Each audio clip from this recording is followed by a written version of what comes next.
Welcome everyone to another edition of Endgame Finance. Today I want to talk to you guys about some red flags you might encounter when investing in stocks. And I want you guys to be mindful of these red flags. They can possibly indicate a major bankruptcy on the horizon or just slowing revenues that might damage the company and just hurt their share price in the near term, medium term, or even possibly in the long run.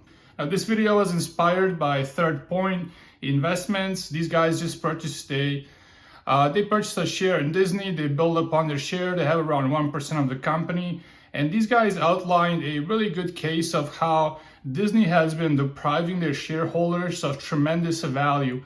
And these guys are attempting to basically strong arm the company into just making some basic changes that will allow investors to just get a bigger return on their overall money they've put into the company so far. Now, if you're not familiar with what an activist investor is, it's simply a fund that purchases a small stake in a company they think they can improve and extract more value and basically just get a really good return on their investment overall. So these activist investors, they're not saviors, they're not good doers, they're not heroes, they're not villains, they're just there to make money, and we happen to call these guys activist investors. Okay, now let's look at the letter Third Point sent to Disney, basically outlining their beef with this company, outlining what they need to do and what they need to stop doing, more importantly. So let's look at the basic highlights. Now, these guys want severe cost cutting. These guys want margins to increase. They want disposal of unprofitable assets. Disney has a huge streaming library. They have probably another 10 additional streaming services. They're just regional or really small, and these services are losing money to Disney. So these guys are basically saying just trim the fat, just chop off all the unprofitable businesses and laser focus on what works and what has been working for Disney. Now, these guys also want a dividend policy. They've been pretty upset that dividends have not resumed with Disney, especially given these results. If you look at Disney's quarterly revenues, the revenues are constantly increasing. Even in the last few years when the pandemic hit, they were able to maintain their revenue growth at some substantial rate. As you can see, from 2021 to 2022, they increased their revenues around $15 billion. However, Disney net income has not kept up the pace. These guys are not doing that well bringing in cash. And this is troubling for the following reason. As Third Point Management has pointed out, these guys are saying you're increasing revenues, you have decreasing or net income loss, but you're not paying any dividend. So where is the money going?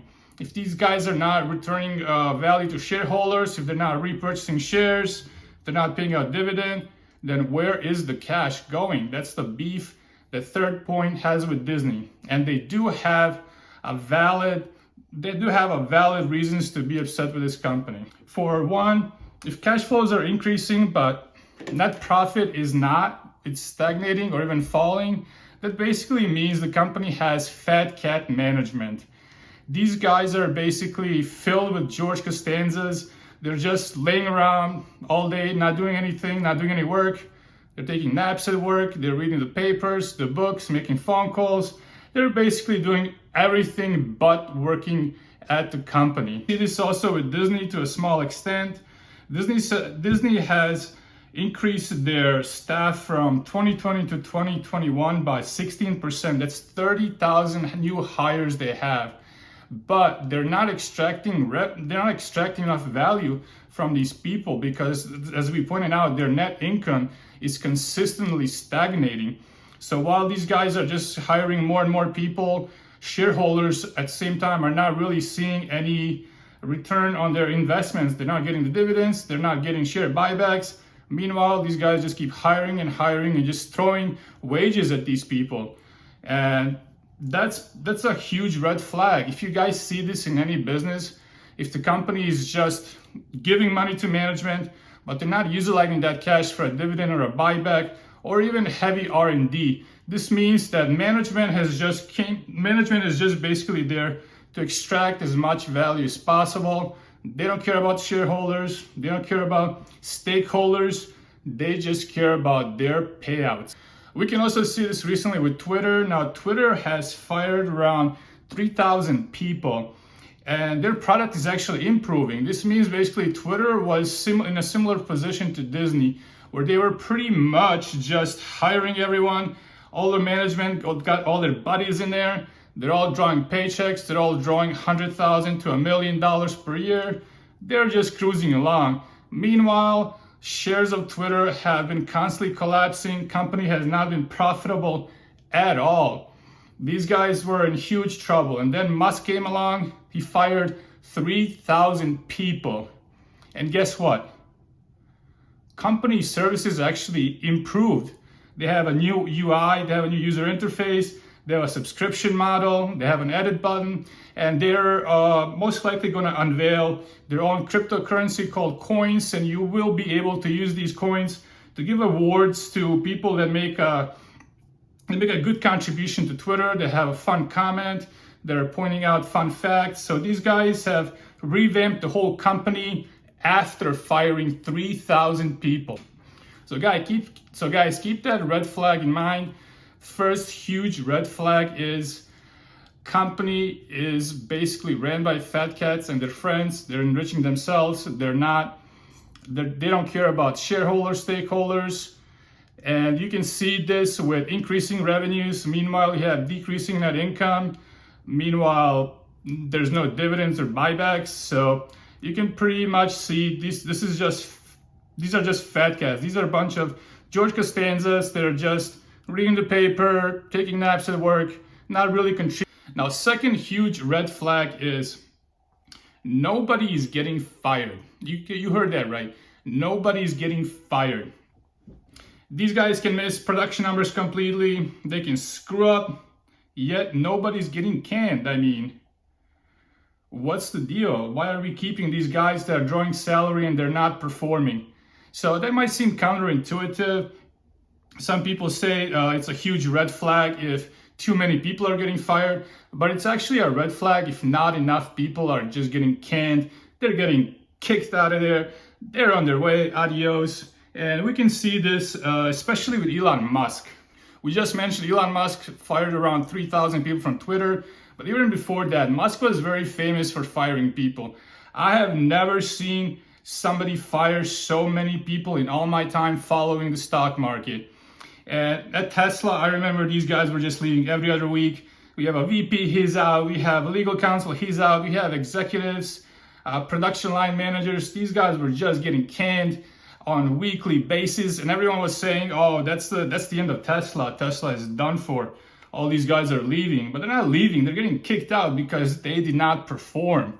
They did not live up to Elon Musk's and Tesla's rigid expectations of their employees to meet quotas. So that's another red flag. If you don't see anybody getting fired, nobody's leaving, it's most likely it's a buddy-buddy system where everybody's just waiting to pass the day, collect a paycheck, and go on with their life. Now, third and final red flag you guys should really keep attention to is delayed product launches or unfulfilled production numbers. If these two statistics are not improving, companies going bankrupt. If these guys are not releasing products on time, if these guys are not delivering on time, nobody's getting fired, company's pretty much done for. That's a huge red flag.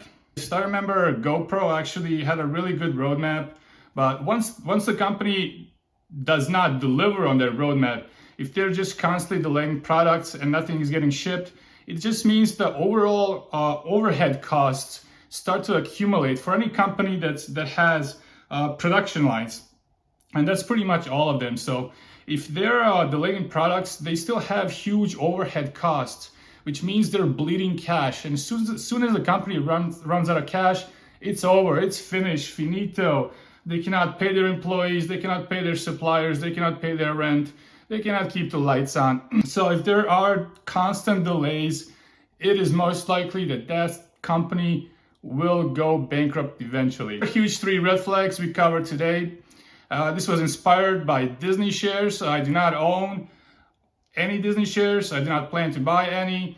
If Third Point is actually successful with their activism in Disney, I can potentially see their share price rising sometime in the future with improved fundamentals. But regardless, I want you guys to remember those 3 red flags. Number 1, if the revenues are increasing, cash flows are not, net income is not, it just means it's a bloated management and you don't really want to be in there. Second red flag, nobody's getting fired. Everybody's friendly, everybody's friends, everyone's family. Well, that might not be such a good thing. Third red flag, product delays. These guys are constantly not meeting their numbers. They're constantly not delivering on their promises. Nobody's getting fired. It means companies most likely doomed. So guys, these are some of the red flags you should keep in mind. There are other red flags. If you guys have any, please leave a comment below. Like, subscribe, and share. And guys, as always, have a great day.